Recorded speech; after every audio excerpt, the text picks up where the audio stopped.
and get to know someone more or learn more about them, the love for them grows instead of diminishes as you figure things out. But weakened by time or separation. That's an interesting one. If you've ever, how would I use the story? My wife and I, when we started dating, she lived in Illinois and I lived here. And when we were dating and we were making plans to get married, we had a lot of time apart and a lot of time separated. And it was, we didn't date for that long, comparatively. But when you don't see each other every week or throughout the week, right, and the separation's there, you start to question sometimes whether you love that person or not. And Nicole and I, we knew we loved each other, right? And so our love for each other, right, as we started to get to know each other and we're making plans to get married, it was actually strengthened by separation because we wanted to be together. Where infatuation, if you don't get time with that person or you're not with them, if all you do is love the feelings that you get while you're with them and you're not around them, then it actually gets weakened by being with them. All right. Feelings of uncertainty when you're with that person or with that thing, right? Another infatuation, when you're with them, there's no security, right? That's probably maybe the opposite. There's feelings of security and there's feelings of uncertainty. You're not sure when it's infatuation about what they're doing. How about an emotion? This is an interesting one, right? Is love an emotion, or is infatuation emotion? I know this is infatuation. It's something you feel, right? But love, agape, remember, it's an action. It's a verb. It's something that you do. How about the phrase "fall into"? Right? Did you fall into love, or did you just stumble upon somebody? Right, this is another Eros term, another infatuation term. It's not somebody, it's something. And so that's what makes infatuation. Somebody, right? It's somebody you love, in love with another person versus falling into love. Feeling that you must get married as soon as possible, right? That's under here too. I would question your reasons for why you want to get married at that point. If it's just to speed, get into marriage, versus that time, right? Growing with time. How about desiring self-gratification? By that meaning, like, I'm doing everything I can to make myself happy in the middle of this. I think that one's obvious, right? That one goes under infatuation. Infatuation is all about me. It's not about you, right? And you is probably the wrong phrase. It's not about me. It's all about me. It's not about my partner, right? So whoever I'm dating or getting close with, if it's all about me and what I want, then that's infatuation. That's just a feeling. It's something that I want to make better for me. It's not about growing somebody else. How about the words taking or possessive? Something that you own, right? Or that when you have that someone there, they're yours, right? Well, that's another me talk, right? You're taking from somebody or owning them versus giving. How about an inability to trust, right? I think we're getting a big list over here. When you're infatuated with somebody or something, you have a hard time trusting them. Or if they're infatuated with you, you have a hard time trusting them because they're all about themselves and not about you. And so it's hard to trust the decision they're making. They don't know if they're benefiting you or themselves. How about based on physical attraction or popularity? That one's easy here, right? Infatuation. It's all about how someone looks or how cool they are, right? You date them because they're awesome, not awesome like that. Everyone thinks they're awesome. Different kind of awesome, right? How about based on shared experiences, beliefs, or attitudes? Right? This is like off a friendship. This is agape. That love comes in. As you get to know someone, spend time with them, it grows over time, and because of your experiences and your beliefs and your attitudes towards each other, you grow closer together. A deep concern for the welfare of your loved one, right? That's definitely agape too. You're looking to their needs before your own. That's that Philippians verse coming back into play here, right? Look to the needs of others before your own. How about the phrase grow into? That sounds like the opposite of fall into, right? Grow into, it takes time. You got to work together on it. Versus, I just wound up here out of nowhere. I have no idea how I got here. How about the phrase in love with love? Well, that's definitely infatuation, right? If you're in love with the feeling of love or the emotion of love, you're not in love with the person or in love with who they are, right? Then you're just in love with, I just want to date because dating's fun, right? Or I just want to love this person because I like feeling loved. That's different than loving a person, and now you're just infatuated, right? How it's strengthened by time and separation. Not that we should be separated from our loved ones, but when you are, that love grows instead of diminishes. That's when you know love is really there. How about a decision? I love this phrase, right? This is a verb.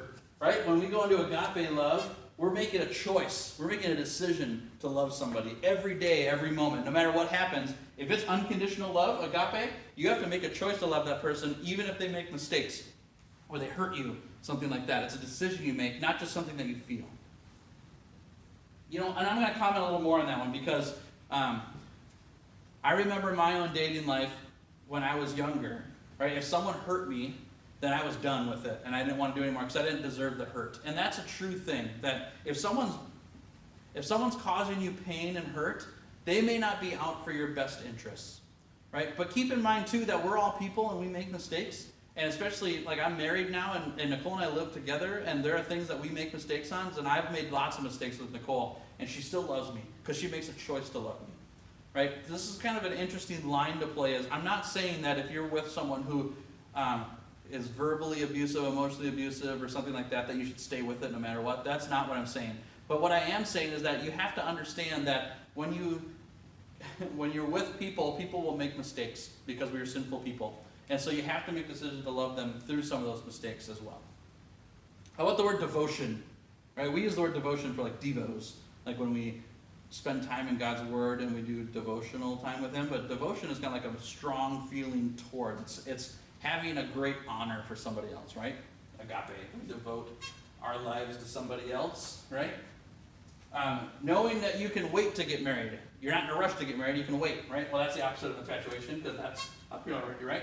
Feeling you must get married ASAP, or knowing that you can wait to get married. Agape is saying it's not about whether or not, or when we should get married, it's just that we need to get married. How about deep attraction, right? It's not, I don't know, attraction is such an interesting word. But remember that attraction is not just about physical looks. It's not about how somebody, looks is the only thing I can say, right? Attraction isn't just about looks. Attraction is also, it's how you are driven towards somebody based on lots of things, not just looks. So know that as we get older, we start to lose our looks, obviously, right? And someone may not be as attracted to you later on as they were when they started. But agape is going to have a deep attraction for who you are as a person, not just the physical looks of your body, right? The words, I love you, that one's easy.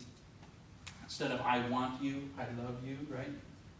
And then, let's see, friends as well as lovers. I know that sounds really weird, but when you're dating somebody, if you're not friends and dating, maybe you're missing out, right?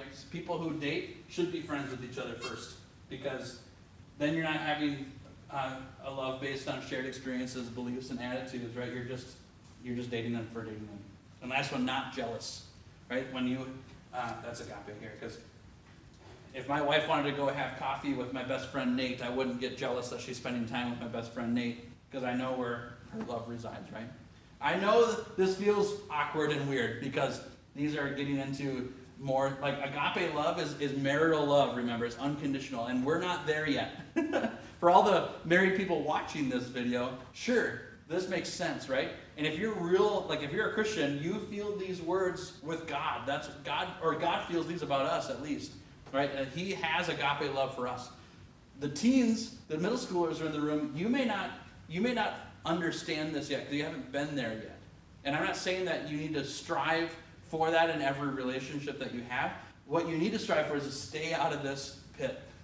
This infatuation pit, this isn't, excuse me, this isn't what dating is. This isn't what the purpose of dating aims for. If it's all about infatuation, you're just dating someone for the sake of dating, or you're dating someone because of their looks or their popularity, or because you like the feeling of love, that's different than loving someone, right, and who they are. And remember, it's all that Philippians 2, right? Take your eyes off yourself, put them on somebody else. When you put them on somebody else, you feel something for someone else versus how they make you feel. It's totally a different world, and it changes everything up when it comes to dating. And all of this ties in for why dating's awkward, because some people are really stuck here in infatuation. And all they do is love the feeling of love, that they will date whoever just to feel loved by somebody. And that's a sad world to be in, because we can have love for other people without dating them. But dating makes things really messy in that regard. Where you mess with, like we said last time, it messes with dreams and experiences and like where you go with your life if you're tied with somebody who is actually just infatuated with you and not loving you or aiming towards marriage in that way. So be careful of this camp for yourself when you're looking to date other people. If you're just infatuated with them, you're missing it. Or be asking questions, right, to see if they're just infatuated with you and not loving you. If they don't love you and you're dating, get out of it. And all of that, to wrap it all up in that regard, is if you don't know the difference between infatuation and love yet, I would get some more time in God's Word and feel these agape words with Him, because that's how He loves you and He'll show that to you, before I would even look at dating. You want to know that the person you're dating has unconditional love for you. And that takes time and grows with time. And that's the best part about friendship, is that you can have agape love for somebody in a friendship too. It's a little, well, maybe not agape, right? Filial love. But that's different than eros love too, right? A brotherly love has some of these shared words, not completely, but some of these shared words, but it has very little of these words, because this is a love for things, not a love for people. Does that make sense? I hope it makes sense. Please, obviously, ask questions in the comments if you have them. Be happy to explain these out. But hopefully this gives you a picture of what the love we're aiming for when it comes to the purpose of dating and marriage versus what we should stray away from and get out of. All right, so let me wrap it up and then we're all done. Why is dating awkward? Well, dating is more than just hanging out with another person. There's a whole lot going on and lots of misunderstood feelings and actions, potentially not thought out well before they're expressed. There can be misunderstandings of words used to describe how someone feels for you or you feel for them, which can make awkward feelings come up as well. Understand that sharing your thoughts with others is a good thing. When awkward things happen, talk with a parent or guardian or a caring adult like one of our small group leaders. We're all happy to listen and to provide encouragement and help for you. With this in mind, understand that your peers may not be the best resources or help when it comes to dating, as dating is something that your parents, guardians, or older people have dealt with and have gone through already, and your peers have not. If you don't know exactly what's going on or what to do about something, it's rare that someone your age has a good answer for that as well. Think of the story in Matthew 15:14 about the blind leading the blind. Right? I'm not saying that you guys aren't smart, don't have things figured out, but there is a big thing that comes with experience and age that you have to learn and grow through. And if you have people who are dating now in your life who just started dating and now they want to give you advice on dating, I would look to advice from an older, experienced person first, who knows the ins and outs of dating, versus someone who's just getting their toes wet in dating in that regard. And remember that there will always be peers who think they have everything figured out and know the answer to all your dating questions and can help with anything when it comes to the opposite gender. And I would advise you to take a look at their own dating life and test it to see if they're actually being successful. Chances are they're not. Just my 2 pennies on that. And I'll throw this in here too. Google is a terrible resource for dating. Don't Google your questions. You're going to find tons of awful advice from all over the world from people who think they have it all together. Your best resource is someone who loves you unconditionally, like your parents, right? Or someone who loves you like a friend, like your small group leaders. Talk to them. I know they would be happy to help you through all of that.